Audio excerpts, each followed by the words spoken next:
अस्सलाम वालेकुम दोस्तों, मेरा नाम मलिक सलमान अरशद है और आप मेरे यूट्यूब चैनल देख रहे हैं। अगर आपने ये चैनल सब्सक्राइब नहीं किया तो इसको ज़रूर सब्सक्राइब करें, बेल आइकन को प्रेस करें। उससे ये होगा कि आपका हमारा जो राब्ता है, जो ताल्लुक है, वो जुड़ा रहेगा। रैंडम एक सीरीज़ जनाब शुरू की थी मैंने, जिसमें मैं मुख्तलिफ टॉपिक्स को जो है वो कवर करूँगा स्टॉक मार्केट के हवाले से। इसमें मैंने एक वीडियो जो है वो बेसिक टेक्निकल एनालिसिस में कैंडल स्टिक्स को मैंने जो है वो बताया आपको कि किस तरह से कैंडल स्टिक जो है वो अप्लाई होता है स्टॉक मार्केट में और क्या इसकी अफादियत है। वो आपने अगर वीडियो नहीं देखा तो वो ज़रूर देखें, उसकी मैं मज़ीद जो है वो सीरीज़ भी बनाऊंगा इंशाल्लाह आने वाले दिनों में।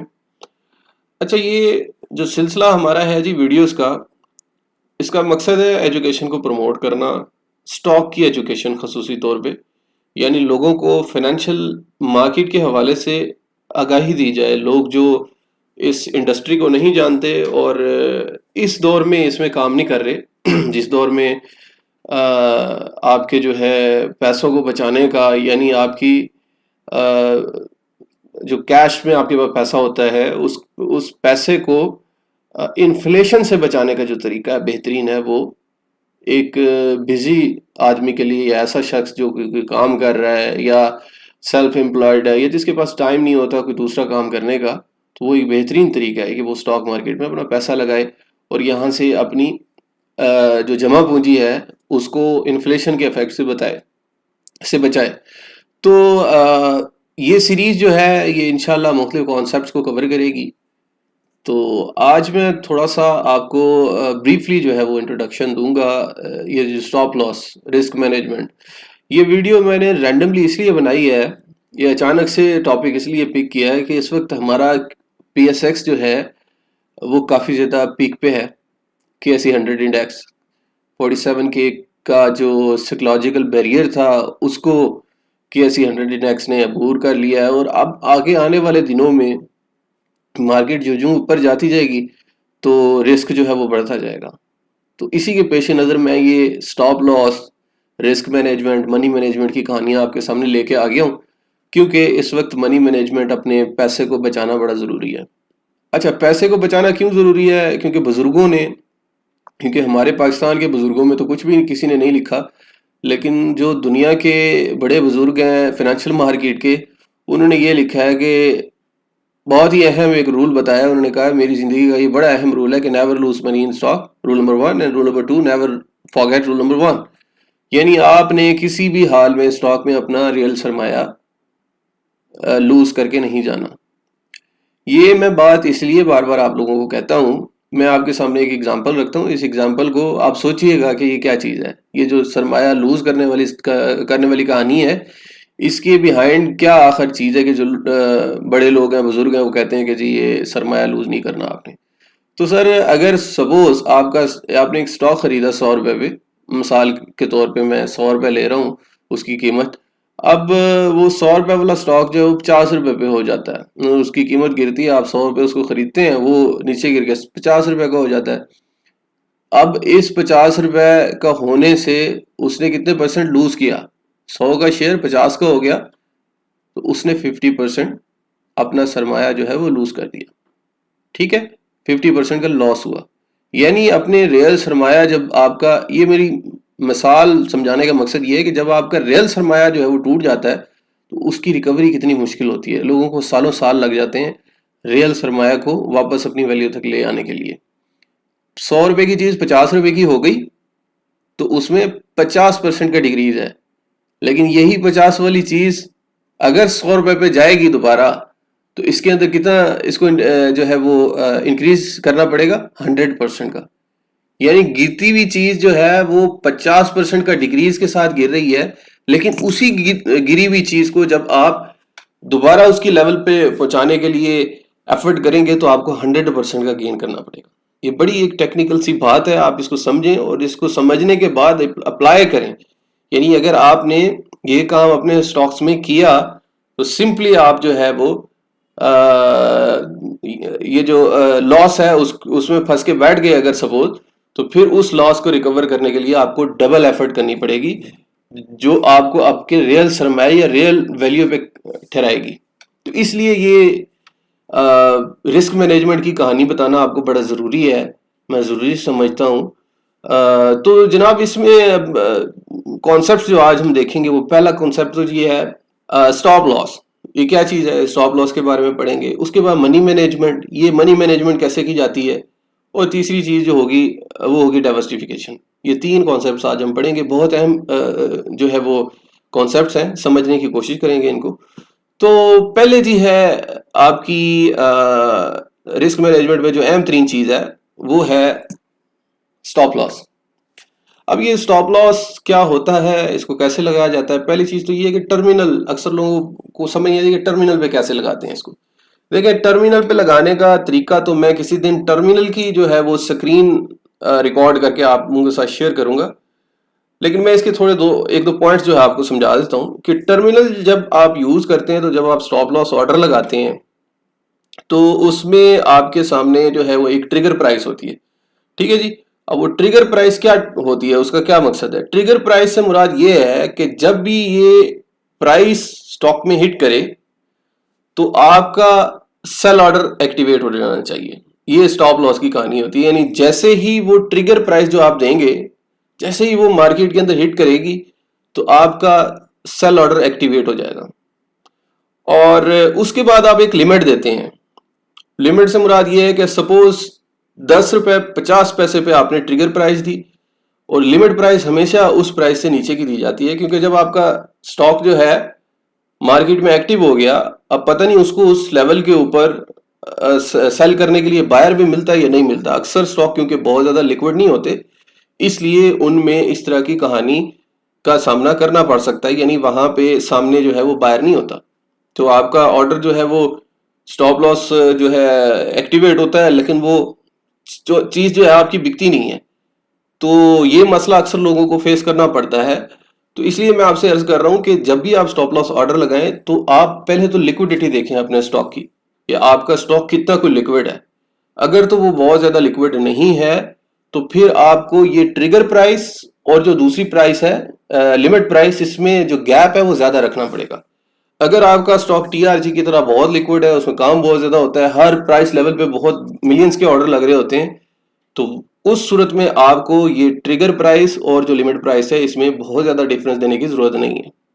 ये डिपेंड करता है, केस टू केस वेरी करेगा, स्क्रिप्ट टू स्क्रिप्ट ये चीज जो है वो वेरी करेगी। तो stop loss order, trigger price वो प्राइस है जब आपका स्टॉक जो है वो मार्केट में एक्टिव हो जाएगा, आपका सेल ऑर्डर जो है वो एक्टिव हो जाएगा। उसके बाद नीचे आपकी आ जाती है लिमिट प्राइस।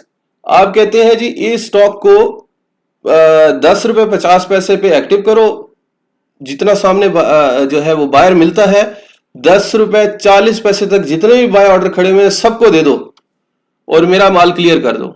ठीक है। तो जो लिमिट प्राइस होती है वो एक लिमिट आप उसको दे देते हैं कि इस लिमिट प्राइस तक जितने भी बाय ऑर्डर खड़े हुए हैं उन सबको मेरी चीज बेच दो। तो ये स्टॉप लॉस ऑर्डर की जो है कहानी है। मैं इसको इंशाल्लाह किसी दिन टर्मिनल पे समझाऊंगा, ऑनलाइन लाइव जो है वो टर्मिनल पे समझाऊंगा, जिससे आपको अंडरस्टैंडिंग में जो है वो काफी ज्यादा हेल्प मिलेगी। लेकिन अभी फिलहाल मैंने आपको ये थोड़ा सा इसका कॉन्सेप्ट दिया। लोग ये समझते हैं कि स्टॉप लॉस जो है ये ऑर्डर ही होता है, बस ये ऑर्डर लगाना है। नहीं जी, ये मिसकॉन्सेप्शन है। स्टॉप लॉस ऑर्डर जो है वो बिल्कुल ऑर्डर के थ्रू लग सकता है, लेकिन आपके माइंड में भी हो सकता है। ये जरूरी नहीं है कि आप स्टॉप लॉस ऑर्डर अपनी उसमें प्लेस करेंगे तो आपका स्टॉप लॉस जो है वो लगेगा। अच्छा, ये स्टॉप लॉस ऑर्डर अगर आप नहीं लगा रहे तो फिर माइंड वाली कहानी क्या है। माइंड वाली कहानी ये है कि आप एक लिमिट तय कर लेते हैं। अब इसमें भी दो चीजें हैं, वो भी मैं आपको बताता हूँ। एक तो जी सिंपली ये है कि लोग कहते हैं कि ये जी 5% का रिस्क रख लें। बिल्कुल ये बेवकूफाना बात है और बिल्कुल नॉन प्रोफेशनल बात है कि जी अपने जो जितना भी आप स्टॉक जो भी खरीद रहे हैं ना उसका 5% 10% रिस्क डिफाइन कर लें। ओ भाई, 5% 10% से मुराद आपको कैसे पता चलेगा कि ये स्टॉक जो है वो 10% गिरने के बाद जो है वो गिरता ही जाएगा। ये अहम चीज है ना कि 10% ऐसा ना हो कि आपका ये 5% 10% का जो भी स्टॉप लॉस डिफाइन किया हुआ है, आपका स्टॉक जो है उसको हिट करे और उसको हिट करने के बाद दोबारा ऊपर चला जाए। ऐसे में तो आपने लॉस किया। आपके पोर्टफोलियो में से वो कटिंग होती रही, वो at the end of the day आपका सारा पोर्टफोलियो वॉश हो गया। आपने कहा कि किसी ने सिखाया था जी कि रिस्क मैनेजमेंट करनी चाहिए, और ये रिस्क मैनेजमेंट के नतीजे में मेरा तो सारा पोर्टफोलियो उड़ गया। तो ऐसा भी नहीं करना हमने। ये जो है ना जी, ये परसेंटेज स्टॉप लॉस की जी 5% का स्टॉप लॉस रखेंगे, बिल्कुल नॉन प्रोफेशनल काम है, इसको नहीं लगाना चाहिए। 5%, 10%, यानी परसेंटेज स्टॉप लॉस नहीं लगाना। यानी जो आपने बाय किया, आपने कहा जी 5% का रिस्क डिफाइन कर लिया मैंने इसके ऊपर, ये बिल्कुल गलत बात है। इसके ऊपर आपने काम बिल्कुल नहीं करना, बल्कि आपने लॉजिकल स्टॉप लॉस की तरफ जाना है। अच्छा, ये लॉजिकल स्टॉप लॉस क्या कहते हैं? लॉजिकल स्टॉप लॉस जो है वो आपको या तो ट्रेंड से पता चलेंगे, या फिर आपको आपकी फेयर वैल्यू, आप अगर फंडामेंटल एनालिसिस कर रहे हैं तो फिर फेयर वैल्यू से वो चीज आपको जो है वो पता चल रही होगी। अगर आप टेक्निकल एनालिसिस कर रहे हैं तो फिर आपको जो है वो आपकी स्टॉक के ट्रेंड एनालिसिस से पता चल रहा होगा। यानी स्टॉक एक स्पेसिफिक सपोर्ट से या ट्रेंड से जब रिवर्स लेगा तो इसका मतलब सिंपली वो स्टॉक जो है वो दोबारा उठने के चांसेस उसके कम होंगे। तो ऐसे में अगर आपका स्टॉप लॉस हिट करता है तो वो लॉजिकली हिट करेगा, और आपका स्टॉक जो है वो हिट करने के बाद बैठा रहेगा। ये नहीं होगा कि स्टॉप लॉस हिट गया और स्टॉक दोबारा चलना शुरू हो गया, ये कहानी नहीं होगी। तो इसलिए ये स्टॉप लॉस जो है ये जितना आप समझ लें जरूरी है, उतना टेक्निकल भी है। यानी टेक्निकली अगर इसको अप्लाई करेंगे तो बचे रहेंगे, अदरवाइज नॉन टेक्निकल तरीके से अगर इसको अप्लाई करेंगे तो उसका नुकसान ये होगा कि आपका स्टॉक जो है वो कटने के बाद, आपका लॉस कट जो है वो कटने के बाद आपकी इक्विटीज जो है वो काम करता रहेगा। ये बड़ी एक डेंजरस चीज है जो कि ज़हन नशीं करनी है आपने। अब आ जाते हैं जी, ये स्टॉप लॉस जो है ये कब कब लगाना चाहिए। अच्छा, इसमें दो कॉन्सेप्ट्स हैं। एक तो कॉन्सेप्ट मैंने जैसे अर्ज किया कि टेक्निकल एनालिसिस है, टेक्निकल एनालिसिस में स्टॉप लॉस लगाने का और तरीका है, फंडामेंटल एनालिसिस में स्टॉप लॉस लगाने का और तरीका है। फंडामेंटल में आप सबसे पहले तो चीज ये देखते हैं कि जो आप स्टॉक खरीद रहे हैं क्या वो अपनी फेयर वैल्यू पे मिल रहा है। तो पहले तो स्टॉक को खरीदा ही फेयर वैल्यू पे जाता है। अगर आप फेयर वैल्यू पे नहीं खरीद रहे और बहुत ही हाई वैल्यू के ऊपर खरीद रहे हैं तो फिर तो बहुत ही स्ट्रिक्ट स्टॉप लॉस लगाया जाता है। यानी उसमें बिल्कुल गुंजाइश ही नहीं जो है वो होती कि आप जो है उसमें थोड़ा सा रिस्क लें और स्टॉक के को जो है स्टॉप लॉस के बगैर छोड़ दें। अच्छा, पहली चीज ये है कि ये स्टॉप लॉस जो है लगाना कैसे कैसे। एक तो फंडामेंटल एनालिसिस है, दूसरा टेक्निकल एनालिसिस। ये दो मुख्तलिफ किस्म के एनालिसिस हैं और इनके स्टॉप लॉस लगाने का तरीका भी मुख्तलिफ है। पहली चीज तो हमेशा याद रखें कि जब भी अगर फंडामेंटल एनालिसिस आप कर रहे हैं, जब भी स्टॉक के ऊपर आपने स्टॉप लॉस लगाना है तो उसका स्टॉप लॉस एक फेयर वैल्यू के करीब होना चाहिए। यानी आप ऐसा ना करें कभी भी कि कोई ओवर वैल्यू स्टॉक उठाएं और उस पर स्टॉप लॉस लगाएं। उस पर अगर आप स्टॉप लॉस लगाएंगे तो उसका नुकसान ये होगा कि आपके स्टॉप लॉस के हिट करने के चांसेस, प्रोबेबिलिटीज जो होगी वो ज्यादा हो जाएंगी। हो सकता है आपके स्टॉप लॉस हिट करे और स्टॉक आपका दोबारा चलना शुरू हो जाए। एक तो ये कहानी है। यानी अगर आपने बॉटम के ऊपर, यानी गिरी हुई और मरी हुई चीज को अगर आपने बाय किया है, फंडामेंटली पहले मैं बात करूं, टेक्निकली पे मैं दूसरे नंबर पे आऊंगा। गिरी हुई और मरी हुई चीज को अगर आपने उठाया, प्राइस की बात कर रहा हूं, कंपनी मरी हुई नहीं होती कभी भी फंडामेंटली, प्राइस मरी हुई है कोई भी नेगेटिविटी की वजह से। अब उस मरी हुई प्राइस पे आपने जब बाय करना है तो उसके ऊपर लॉजिकल स्टॉप लॉस जब आप लगाएंगे तो वो डेफिनेटली थोड़ा आपको स्पेस देगा उसको हिट ना करने की। लेकिन अगर आप यही चीज जो है वो टेक्निकली अप्लाई कर रहे होंगे, अब दूसरे कॉन्सेप्ट पे आ जाए, टेक्निकली अप्लाई कर रहे होंगे तो फिर आपको सपोर्ट, रेजिस्टेंस, ट्रेंड, इन चीजों को जो है वो देखना पड़ेगा। ये मैं अभी सिर्फ बता रहा हूं, आपको समझा नहीं रहा कि ये दो तरीके हैं स्टॉप लॉस लगाने के, और इन दोनों के जो है वो डिफरेंट हैं।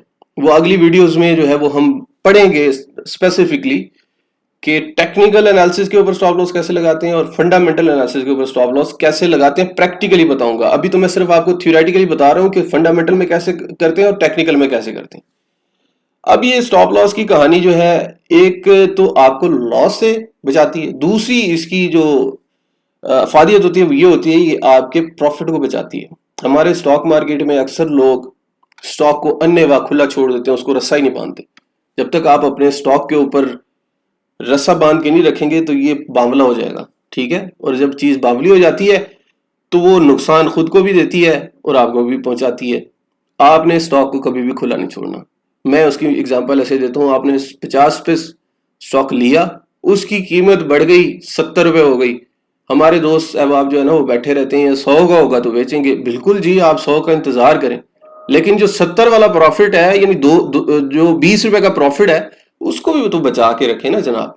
वो भी आपका कमाया हुआ पैसा है, आपने उसका भी प्रोटेक्शन करनी है। तो इसके जो 20 रुपए का प्रॉफिट है, इसके ऊपर भी स्टॉप लॉस लगाया जाता है। यानी आप कुछ डिफाइन करते हैं, जिस तरह से पिछले दिनों लोगों ने माशाल्लाह एक पेनी स्टॉक आजकल चला हुआ है, उसके ऊपर स्टॉप लॉस नहीं लगाते। लोगों ने कहा जी 24% 25% बढ़ गया, माशाल्लाह ये तो आगे 50% बढ़ जाएगा, और क्यों ना इसको 50% का वेट करो। पता चला एक दिन के अंदर ही वो उथले हो गई ये चीज। खैर, तो अक्सर लोगों ने उसके ऊपर स्टॉप लॉस लगा के रखा था कि जी ये एक ऐसा लेवल है जिसके ऊपर मैं बिल्कुल भी इसको जो है वो टॉलरेट नहीं कर सकता कि ये इससे नीचे आए और मैं अपने प्रॉफिट्स को बुक ना करूं। तो ये स्टॉप लॉस जो है ये आपने अपने प्रॉफिट्स पे भी लगाना होता है। यानी 50 की चीज 70 की हो गई तो 20 का जो प्रॉफिट है वो भी आपने बचाना। तो वो 20 का प्रॉफिट बचाने का तरीका ये है कि कोई आप लॉजिकल लेवल जो है वो डिफाइन करेंगे, या फंडामेंटली या टेक्निकली, और उसके बाद उस लॉजिकल लेवल के ऊपर अपना स्टॉप लॉस डिफाइन कर देंगे। अब वो स्टॉप लॉस क्या करेगा, वो आपके कमाए हुए पैसे को बचाएगा। मिसाल दे रहा हूं, ये एग्जैक्टली यही बात नहीं है कि 50 का स्टॉक जो है वो 70 का हो जाए तो आपने 65 रुपए पे स्टॉप लॉस लगाना है। नहीं, आपने 65 रुपए पे स्टॉप लॉस सपोज लगा लिया किसी लॉजिक की वजह से। अब इसमें ये चीज आपके 15 रुपए के प्रॉफिट को जो है वो बचाएगी, और ये 15 रुपए का प्रॉफिट जो है वो आपको काम आएगा। कैसे काम आएगा? एक तो आपकी प्रॉफिट्स जब बुक हो जाएंगे, बेशक आपका स्टॉक उस स्टॉप लॉस हिट होने के बाद ऊपर चला जाए, लेकिन आपके प्रॉफिट्स आपकी इक्विटी का पार्ट बन जाएंगे। यही प्रॉफिट जब इक्विटी का पार्ट बन जाएंगे तो ये कंपाउंड करेंगे। कंपाउंडिंग से मुराद ये है ये प्रॉफिट्स ऑन प्रॉफिट जनरेट करेंगे और आपका अकाउंट ग्रो होगा आहिस्ता आहिस्ता करके। और इसकी जो एक और अफादियत ये होगी कि ये चीज जब हिट कर जाएगी तो आपको कैश की फॉर्म में मिल जाएगी, और cash is king. There are lot of opportunities in the market. Market में बेतहाशा किस्म की अपॉर्चुनिटीज होती हैं, लेकिन आपको कैश अगर आपके हाथ में, आपके पास बाइंग पावर है तो आप उन अपॉर्चुनिटीज को कैश कर सकते हैं। अगर आपके पास बाइंग पावर नहीं है तो आप बिल्कुल जो है वो स्टक रहते हैं। अक्सर लोगों को देखा होगा आपने कि उन्होंने जो है वो प्रॉफिट्स को बुक नहीं किया होता, चीजें प्रॉफिट्स में आती हैं, प्रॉफिट्स में आने के बाद लालच की या किसी भी इमोशन की वजह से उसको बुक नहीं किया होता, वो स्टॉक जो है वो दोबारा नीचे आ जाता है। एक तो लॉ प्रॉफिट को जो है वो हाथ से निकालते हैं, दूसरा जो है वो उनकी पोजीशन भी उसमें स्टक रहती है, क्योंकि फिर वो डिसीजन मेकिंग पोर हो जाती है ना आपकी। आप जब एक स्टॉक को जो है वो प्रॉफिट में आपने देखा और उसका प्रॉफिट नहीं बुक कर सके, तो इसका आपकी जो है वो दिमागी तवाज़ुन हिल जाएगा एकदम। मेंटली तौर पे आप थोड़े से हिल जाएंगे। तो वो मेंटली तौर पे आपको जब हिलाएगी चीज, तो उसके बाद आपकी डिसीजन मेकिंग पुअर हो जाएगी। जब डिसीजन मेकिंग पुअर हो जाएगी तो आप अच्छा डिसीजन नहीं लेने की वजह से अपना पैसा उधर ही स्टक रखेंगे, बड़ी अपॉर्चुनिटीज आपके सामने जो है वो निकल जाएंगी, आप उसके ऊपर बॉदर नहीं करेंगे। तो ये एक इमोशनल जो है वो स्टेट, इमोशनल स्टेट में आप आ जाएंगे, और इस चीज का बड़ा नुकसान होगा आपके ऊपर भी, आपकी पोर्टफोलियो पे भी और सेहत पे भी, क्योंकि मेंटली तौर पे बंदा डिस्टर्ब हो जाए तो फिर सेहत भी खराब हो जाती है। तो ये चीज है जी। अब ये स्टॉप लॉस की कहानी जो है ये आपने बिल्कुल याद रखनी है। आने वाले जितने भी आपने ट्रेड्स लेने हैं उसमें मेरी ये खास तौर पे उन लोगों के लिए जो बिल्कुल फ्रेश हैं और ये 47K से ऊपर आप अपना जो है वो स्टॉक मार्केट में एंट्री ले रहे हैं। अच्छा जी, दूसरी चीज है जनाब, दूसरी जो आज के साथ आप लोगों के साथ जो है वो कहानी मैंने शेयर करनी है वो है आपकी जनाब मनी मैनेजमेंट। ये मनी मैनेजमेंट क्या बुला है? मनी मैनेजमेंट से मुराद ये है कि आप सपोज 1 करोड़ रुपया सरमाया अपना स्टॉक में लेके आए हैं, तो इस 1 करोड़ के सरमाए को आपने किस तरह से शेयर्स में लेके जाना है। ठीक है, ये है जी मनी मैनेजमेंट, इसके ऊपर आज हम बात करेंगे। और डाइवर्सिफिकेशन, देखें मनी मैनेजमेंट और डाइवर्सिफिकेशन ये दोनों साथ साथ चलते हैं। ठीक है जी, तो पहले तो मैं मनी मैनेजमेंट की एलोकेशन बता दूं ना कि कैसे कैसे आपने एलोकेट करना है, उसके बाद मैं डाइवर्सिफिकेशन पे आऊंगा। तो ये मनी मैनेजमेंट है जी, आपने कितने पैसे कितने किस किस स्टॉक को देने हैं, इसका ये जो मैं तरीका अक्सर शेयर करूंगा, ये तरीका बेसिकली प्रोफेशनल्स का तरीका है। ये कोई लेमैन का तरीका नहीं है या किसी जुगाड़िए का तरीका नहीं है, प्रोफेशनल्स का तरीका है। जो फंड मैनेजर्स होते हैं या जो मनी मैनेजर्स होते हैं वो इस तरीके को अपनाते हैं। और आप भी अगर आप अपने पोर्टफोलियो में इस तरीके को अपनाएंगे तो इंशाल्लाह आपको जो है काफ़ी ज़्यादा अफाका होगा, आपकी जो फाइनेंशियल हेल्थ है वो काफ़ी बेहतर हो जाएगी और आपका पोर्टफोलियो भी ग्रो करेगा। ये भी बेसिकली रिस्क मैनेजमेंट में आती है चीज़, यानी मनी मैनेजमेंट रिस्क मैनेजमेंट का ही पार्ट है, कोई दूसरी दुनिया की चीज़ नहीं है। ये मनी मैनेजमेंट बेसिकली रिस्क को डाइवर्सिफाई करने का, रिस्क को मिनिमाइज करने का तरीका है। तो पहली चीज़ जनाब, जब भी आपने स्टॉक्स में काम करना है तो अपने टोटल जितना भी आपने सरमाया स्टॉक में लगाया उसको डिवाइड कर देना है मिनिमम 5 पे और मैक्सिमम 8 के ऊपर, या 7 या 8, इससे ऊपर नहीं करना। उसकी रीज़न ये है कि जितने बच्चे ज़्यादा करते जाएंगे उतने ही आप लोगों के ग्रिप जो है वो मार्केट में कम होती जाएगी। ग्रिप से मुराद ये है कि जितना ज़्यादा खिलारा बढ़ता जाएगा ना, उतनी ज़्यादा आप लोगों को समझ नहीं आएगी कि कौन से स्टॉक पे क्या तवज्जो करनी है, उस स्टॉक के ऊपर क्या ध्यान बन रहा है, उस स्टॉक के क्या जो है वो लेवल्स हैं, कहाँ बेचना है, कहाँ स्टॉप लॉस लगाना है। अब 50 अगर स्टॉक्स, मैंने अक्सर देखे हैं लोगों के पोर्टफोलियोज में, कई लोगों के पोर्टफोलियो में माशाल्लाह आधी KSE 100 इंडेक्स के स्टॉक्स होते हैं, यानी 100-150 स्टॉक्स होते हैं। उनको जो स्टॉक अच्छा लगता है, जिसके मुंह से सुनते हैं, वो उठा के उसको अपने पोर्टफोलियो में डाल देते हैं। बहुत ही ये गलत आदत है और बड़ी इसके ऊपर ध्यान से काम करना चाहिए। ये आपके पूरे के पूरे पोर्टफोलियो को कभी भी प्रॉफिट में नहीं आने देती। मैं यकीन से कहता हूँ जो लोग उसके ऊपर काम करते हैं तरीके के ऊपर, यानी आधी मार्केट को लेके रखते हैं, वो अक्सर ही प्रॉफिट में नहीं आते। ये मेरा दावा है और मैंने अक्सर लोगों के पोर्टफोलियोज देखे हैं, क्योंकि मैं इस इंडस्ट्री में 10 साल से हूँ और मैं कोई किताबी बंदा नहीं हूँ कि मतलब मैंने किताबें पढ़ी और उन किताबों का नॉलेज जो आपको पहुँचा रहा हूँ। मैं यहाँ प्रैक्टिकल काइंड ऑफ पर्सन, मैंने इस मार्केट में प्रैक्टिकल काम किया है और मेरा प्रैक्टिकल एक्सपोजर है इस इंडस्ट्री में। तो खैर anyways, coming back to the topic, बात ये है कि जब आप ये असूल जो है वो अप्लाई कर देंगे तो आपका रिस्क कम हो जाएगा और रिस्क कम होते साथ ही आपके प्रॉफिट के चांसेस जो है वो साथ साथ बढ़ जाएंगे। तो हजूरे वाला, मनी मैनेजमेंट आपने जब भी करनी है, आपने अपने स्टॉक्स को मिनिमम 5 स्टॉक्स में डिवाइड कर देना है या मैक्सिमम 8 स्टॉक्स में आपने डिवाइड करना है, यानी डिवाइडेड बाय 5 कर देना है टोटल पोर्टफोलियो का। मतलब अगर आपने 1 करोड़ लगाया तो 20 लाख रुपए से ज्यादा आपने एक स्टॉक में नहीं लगाना। 20 लाख रुपए से ज्यादा नहीं लगाना। मैं 5 स्टॉक्स पे लेके जाऊंगा इसको मिसाल को समझाने के लिए। आप इसको 8 के ऊपर भी डिवाइड कर सकते हैं अगर आप अपनी जो है वो रिस्क को मजीद डाइवर्सिफाई करना चाहते हैं, लेकिन इस 8 से ज्यादा मत कीजिएगा, ये आपके लिए जो है परेशानी का बायस बनेगा। तो 5 स्टॉक्स आपने तय कर लिए जी कि 5 पोजीशंस जो है उन स्टॉक्स की बना देनी है, 20-20 लाख की 5 पोजीशंस। अब सवाल ये पैदा होता है कि 20 लाख रुपए जो आपने एक स्टॉक को देने हैं, क्या वो 20 लाख वन गो में, यानी एक ही दफा में उसमें लगा देने? नहीं। The answer is no. Minimum आपने उसके भी मजीद 2 पोर्शन करने, उसको 2 पोर्शन में डिवाइड कर देना, ठीक है, यानी उसके 10-10 लाख रुपए के 2 पोर्शन बना लेने मिनिमम। इसको आप 3 पे कर देंगे तो मजीद आपका जो है वो पोर्टफोलियो मजीद जो है वो सिक्योर हो जाएगा। रिस्क, ये बेसिकली आप जितना डिवाइड करते आएंगे इसको छोटे टुकड़ों में, उतना ही आप मनी मैनेजमेंट को आप समझ लें कि अप्लाई कर रहे होंगे। अब जी 2 टुकड़ों में आपने डिवाइड कर लिया। अब उसका पहला टुकड़ा, मतलब 5 स्टॉक आपने खरीदने हैं, मुख्तलिफ जगहों के ऊपर आपने खरीदने हैं उनको। अब उन 5 स्टॉक को जिनको आपने मुख्तलिफ जगहों पे खरीदना है उसमें पहला टुकड़ा जो है यानी 1 मिलियन का, 10 लाख का, वो आपने कोई भी स्टॉक जो आपने शॉर्टलिस्ट किया उसके ऊपर फंडामेंटल स्टडी की। ये नहीं है कि कोई भी स्टॉक उठा के आप उसके ऊपर ये मनी मैनेजमेंट, आपके फंडामेंटल एनालिसिस, आपके टेक्निकल एनालिसिस, ये दोनों साथ साथ चल के फिल्टर्ड आउट होके आपका स्टॉक शॉर्टलिस्ट होगा, वॉच लिस्ट में आएगा।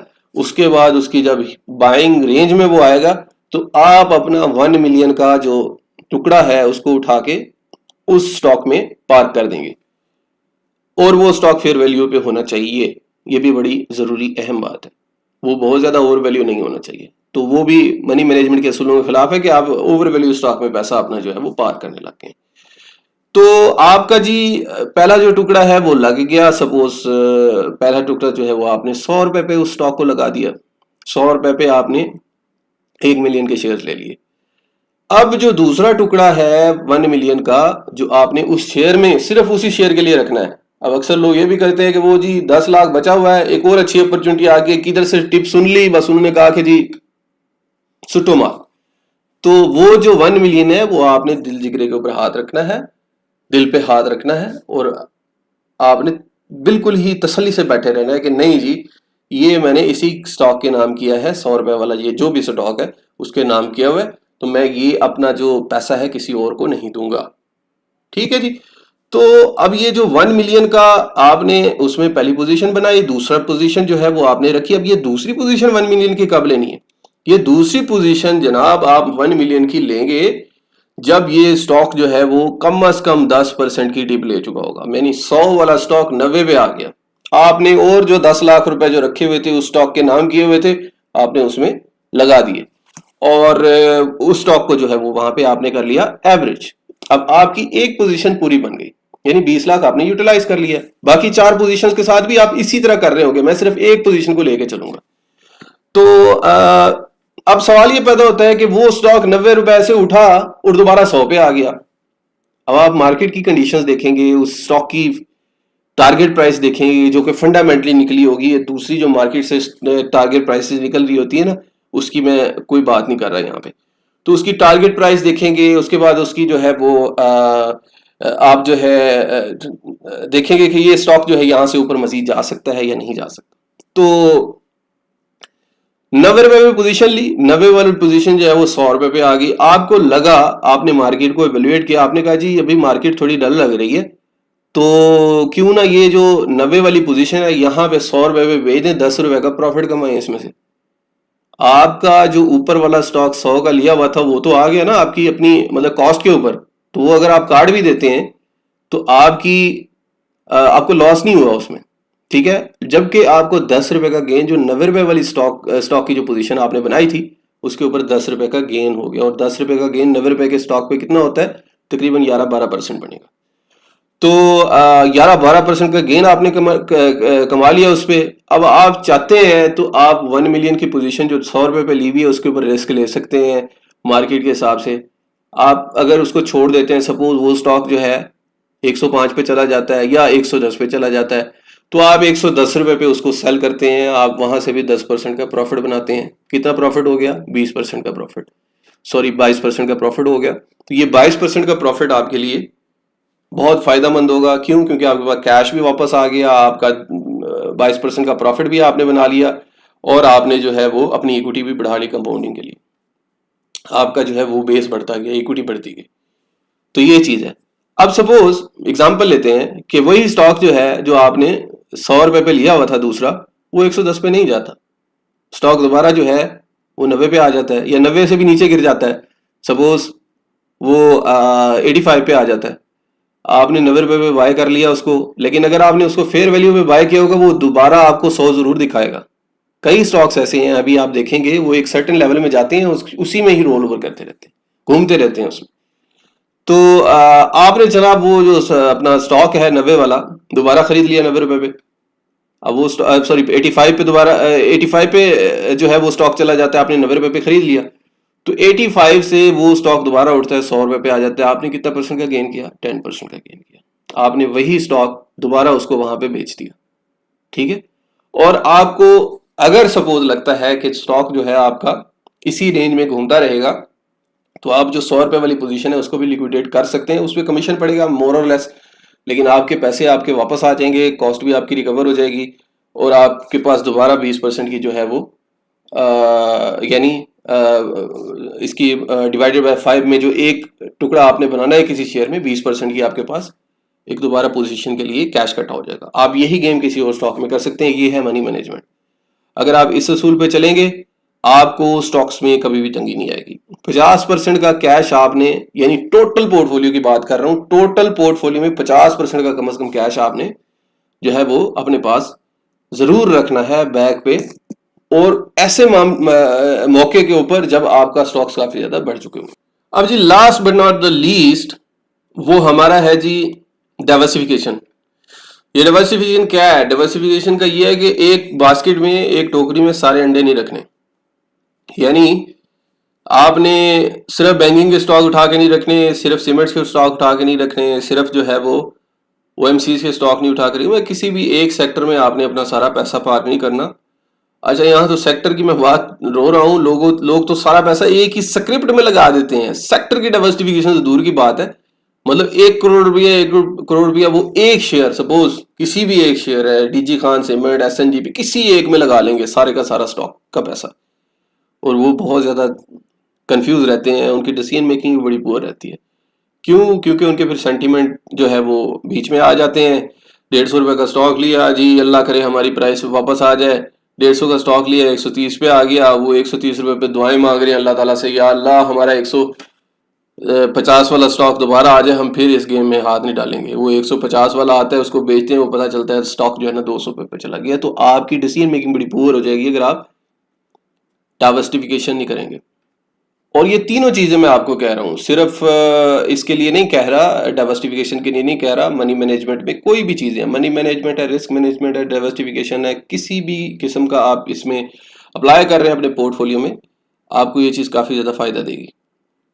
अब जी आ जाते हैं डाइवर्सिफिकेशन क्या है। डाइवर्सिफिकेशन ये है कि आपने अपने पोर्टफोलियोज को एक से ज्यादा सेक्टर्स में घुमा के रखना होता है। अच्छा, कुछ सेक्टर्स की नेचर एक किस्म की होती है, कुछ ग्रोइंग सेक्टर्स होते हैं, कुछ जो होते हैं वो जो है वो साइक्लिकल्स भी कहते हैं ग्रोइंग सेक्टर्स। मतलब ये है कि जैसे उसके अंदर कोई ट्रिगर मिलेगा तो वो स्टॉक्स चलना शुरू हो जाएंगे, लेकिन उनकी अर्निंग वर्निंग कोई नहीं होगी, डिविडेंड कुछ नहीं देंगे। ऐसे स्टॉक्स जो होते हैं इनको बोलते हैं साइक्लिकल सेक्टर्स। साइक्लिकल से मुराद ये है घूमेंगे साइकिल के पहिए की तरह, कभी ऊपर चले जाएंगे, फिर वो अपनी औकात में आ जाएंगे, फिर ऐसे घूम औकात में आ जाएंगे, फिर औकात से नीचे चले जाएंगे, बहुत ज्यादा अंडर वैल्यू हो जाएंगे, उसके बाद फिर घूम के फिर वो पीक आउट हो जाएंगे। तो ये कहानी चलती रहेगी। इसको बोलते हैं साइक्लिकल स्टॉक्स। यानी 100 का स्टॉक है, 150 का हो गया, फिर उसकी तबीयत खराब हो गई, फिर वो 50 रुपए पे आ गया। जिस तरह से सीमेंट के स्टॉक है, इनकी हिस्ट्री देखे ना किस तरह से घूमते हैं। तो एक होती है जी कैटेगरी साइक्लिकल की, दूसरा होता है डिफेंसिव। डिफेंसिव वो होता है जो गोली नहीं चलाता, गोली बचा के रखता है। यानी जब तक दुश्मन जो है वो हमला नहीं करेगा, उसके पास हथियार गोलियां अपनी पूरी होंगी। और जब दुश्मन का हमला होगा तो वो बड़ी एक मोहतात अंदाजे से जो है वो उस पर जो है शूट करेगा कि दुश्मन को मार दे। तो डिफेंसिव स्टॉक ऐसे स्टॉक होते हैं जो बुरे हालात में आपके साथी होते हैं। यानी ये 4 सीजन स्टॉक्स इनको कह सकते हैं आप। ये स्टॉक्स क्योंकि अर्निंग बड़ी कमाते हैं, इनकी जो है ज़्यादातर जो अर्निंग होती है वो आप समझ लेंगे अनसर्टेन नहीं होती। ठीक है, तो इन स्टॉक्स में जब आप काम करते हैं तो ये स्टॉक आपके पोर्टफोलियो को डिफेंस प्रोवाइड करते हैं। ठीक है, डिफेंसिव बनाते हैं आपके पोर्टफोलियो को। अच्छा, इन सेक्टर की मिसालें क्या है जी? फर्टिलाइजर सेक्टर बड़ी ज़बरदस्त मिसाल है, अक्सर ही मैं दिया करता हूँ। फर्टिलाइजर सेक्टर क्या है जी? फर्टिलाइजर सेक्टर है ही भाईजान डिफेंस। आप पिछले 4 से 5 साल की हिस्ट्री देख लें, मार्केट में जो आई के थई फेरी हुई है ना, फर्टिलाइजर के स्टॉक ने डिविडेंड भी अच्छा दिया और परफॉर्मेंस भी स्टेबल रही है। ठंडे स्टॉक है ये, ग्रो नहीं करते तो कम से कम नीचे भी नहीं जाते। तो भाईजान आपने कोई तकरीबन 20 से 30% का अपना पोर्टफोलियो वो डिफेंस को देना है। ठीक है जी, जिस तरह से बजट में डिफेंस को पैसा भी दिया जाता है ताकि मुल्क के अंदर अगर काम चले तो बाहर से कोई डिफेंस प्रोवाइड करने के लिए भी खड़ा हो ताकि मुल्क तबाह ना हो जाए। इसीलिए पोर्टफोलियो भी तबाह ना हो, उसको भी डिफेंस देने के लिए 30% अपने टोटल पोर्टफोलियो का बजट आप डिफेंसिव स्टॉक को देंगे। ये डिफेंसिव स्टॉक कौन से हो सकते हैं? ये डिफेंसिव स्टॉक वो होते हैं जिनकी अर्निंग डिस्टर्ब नहीं होती किसी भी एक्सटर्नल थ्रेट की वजह से। और इसकी बेहतरीन मिसाल मैं जो है वो फर्टिलाइजर्स को दिया करता हूँ। बैंक्स भी डिफेंसिव काफ़ी ज़्यादा स्टॉक्स होते हैं, और वो तमाम स्टॉक्स जिनकी अर्निंग जो है वो काफ़ी अरसे से यानी काफ़ी टाइम से अगर आप उनकी हिस्ट्री देखेंगे तो उनकी अर्निंग के ऊपर कोई ज़्यादा इफेक्ट नहीं पड़ता। ये होते हैं डिफेंसिव स्टॉक। तो ये डिफेंसिव को भी आपने अपना प्रोपोर्शन एलोकेट करना है, 30% कम अज कम। उसके बाद रह जाते हैं 70%। अब 70% आपने, अक्सर लोग ये गलती करते हैं, वो कहते हैं जी कंस्ट्रक्शन को दिया हुआ है हमने, सॉरी सीमेंट में डाइवर्सिफाई किया हुआ है। उन्होंने सीमेंट भी ली होती है, स्टील भी ली होती है, रीबार की, और साथ में ग्लास एंड सिरामिक भी लिया होता है। तो भाईजान ये गलती कर रहे हैं ना आपने एक ही तर्ज की जो है वो बेसिकली नाम उसका मुख्तलिफ है सेक्टर्स का, लेकिन वो कहते हैं मैंने डाइवर्सिफाई किया हुआ भाई।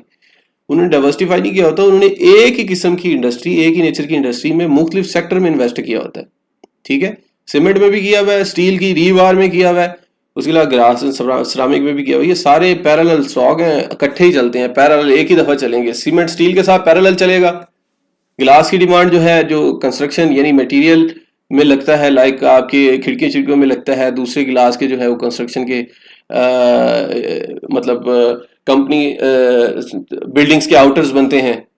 ठीक है, अब उस पर भी ग्लास लगते हैं, वो भी कंस्ट्रक्शन में आता है। तो भाईजान अगर आप कंस्ट्रक्शन को एलोकेट कर रहे हैं ना 10%, तो आप फिर कंस्ट्रक्शन पूरी उसकी नेचर को दें।